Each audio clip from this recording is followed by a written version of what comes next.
Ada salah satu proyek bendung bawah tanah pertama di dunia. Di bawahnya, lahir teknologi hemat energi yang menyuplai air bersih bagi puluhan ribu warga. Ini bukan fiksi, tapi nyata dan asli.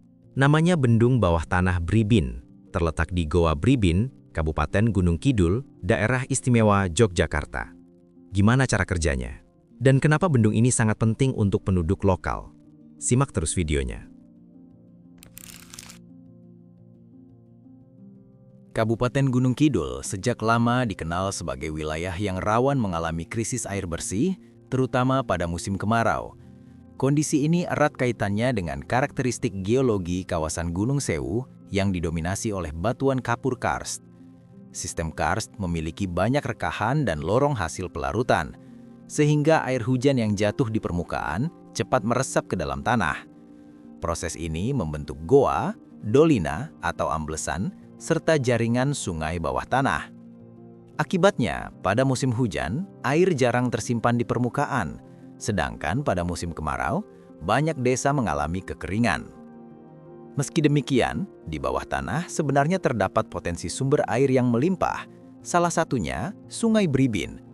Sungai bawah tanah ini mengalir dengan debit cukup besar, namun akses terhadapnya sangat terbatas karena letaknya berada puluhan meter di bawah permukaan goa.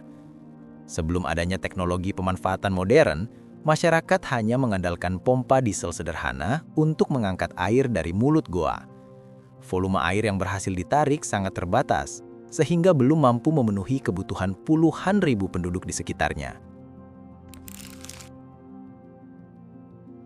Untuk mengatasi krisis air di Gunung Kidul, lahirlah gagasan unik sekaligus ekstrim, yaitu membangun bendung di dalam Goa Bribin pada kedalaman sekitar 100 meter. Inilah proyek pertama di Indonesia, bahkan salah satu yang pertama di dunia yang mengombinasikan bendung bawah tanah Sungai Kars dengan sistem pompa tenaga air atau pump as turbine. Proyek ini lahir dari kerjasama Indonesia-Jerman dalam program Integrated Water Resources Management. Tujuannya adalah menjadikan sungai bawah tanah bukan hanya sumber air, tetapi juga sumber energi untuk mengangkat air itu sendiri ke permukaan melalui sistem pompa tenaga air. Proyek dengan anggaran setara miliaran rupiah ini dibangun dan diuji pada 2004 hingga 2008, dan sejak 2011 instalasi beroperasi penuh melayani puluhan ribu penduduk.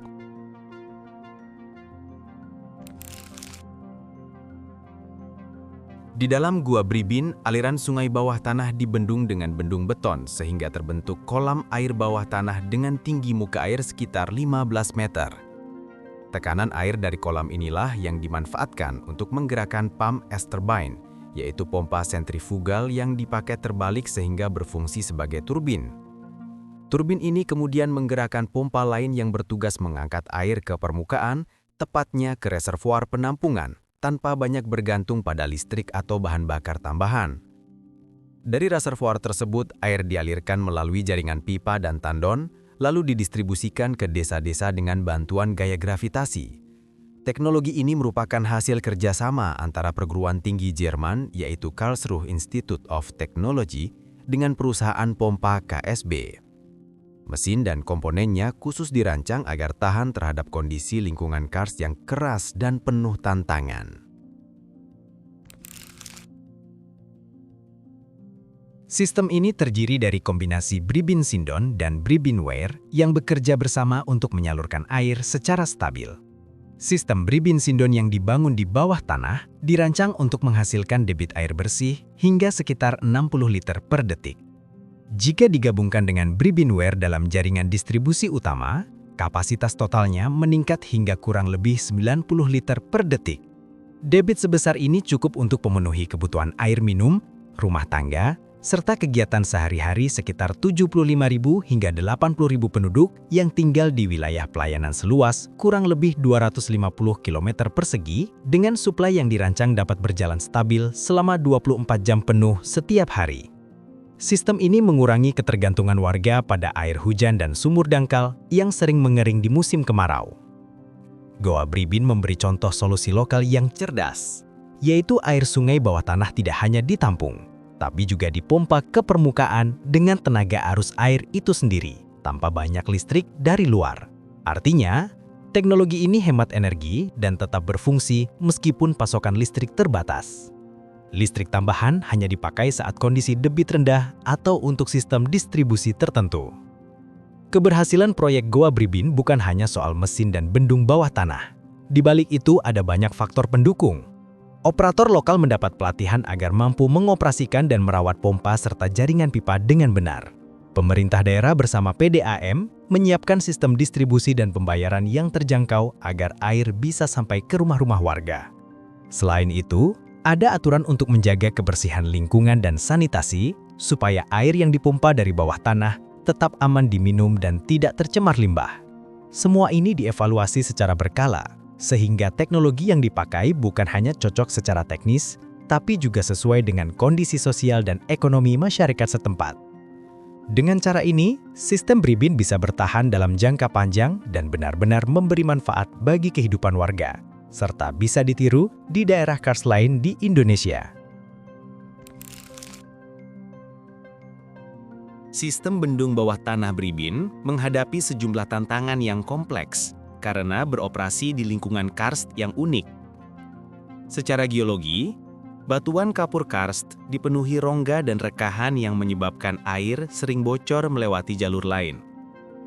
Kondisi ini membuat bendungan sulit menahan air secara stabil dan memerlukan upaya penyekatan yang berulang untuk menjaga kapasitas tampungan. Selain itu, teknologi inti yang digunakan, yaitu pump as turbine, harus bekerja di kedalaman sekitar 100 meter di bawah tanah dengan kondisi lembab, sempit, dan bertekanan tinggi. Mesin ini tidak hanya menghadapi fluktuasi debit yang ekstrim, yaitu sangat besar saat musim hujan dan sangat kecil di musim kemarau, tetapi juga menuntut perawatan rutin yang sulit dilakukan karena akses goa terbatas, serta resiko korosi tinggi pada komponen logam. Dari sisi kualitas, air sungai bawah tanah Bribin menunjukkan variasi hidrogeokimia yang dinamis, misalnya perubahan kadar kalsium, bikarbonat, hingga adanya potensi kontaminan dari aktivitas manusia. Hal ini berarti sistem harus mampu menyesuaikan diri terhadap perubahan kuantitas sekaligus kualitas air secara bersamaan. Tantangan semakin besar karena penelitian penelusuran atau tracer test membuktikan bahwa Bribin terhubung dengan sistem sungai bawah tanah lain seperti Seropan dan Ngreneng. Konektivitas ini membuat perilaku aliran sulit diprediksi karena satu sumber dapat mempengaruhi kondisi sumber lainnya dengan cepat. Selain persoalan teknis dan ilmiah, terdapat pula tantangan sosial ekonomi. Keberhasilan Bribin tidak hanya ditentukan oleh kecanggihan teknologi, tetapi juga bergantung pada kesiapan operator lokal, biaya operasional, serta manajemen distribusi air bersih yang adil dan berkelanjutan. Tanpa adanya dukungan dari kelembagaan, tarif yang sesuai, serta partisipasi masyarakat, sistem berisiko tidak berumur panjang. Lebih jauh lagi, karena sifat karst yang tidak mampu menyaring pencemaran, perlindungan daerah resapan dan pengelolaan sanitasi masyarakat menjadi kunci untuk mencegah masuknya limbah domestik langsung ke sungai bawah tanah. Inilah yang menjadikan Bribin bukan sekedar proyek teknologi, melainkan juga laboratorium hidup untuk menguji keterpaduan antara rekayasa teknik, ilmu lingkungan, dan tata kelola sumber daya air. Goa Bribin membuktikan, dari sungai bawah tanah pun bisa lahir kehidupan.